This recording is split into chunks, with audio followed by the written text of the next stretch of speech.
श्रियै राधिकायै परायै नमस्ते नमस्ते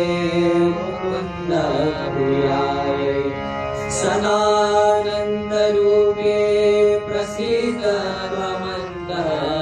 प्रकाशे स्फुरन्ति मुकुन्देन सार्धं स्वभासोपहारं यशोदासुतं वा स्वगर्भादिशौरं समाराधयन्तीं स्वदामोदरे आवन्दाशुनिभ्यः प्रपदेनु दामोदरप्रेयसीतां दुराराध्यमाराध्य कृष्णं वसेद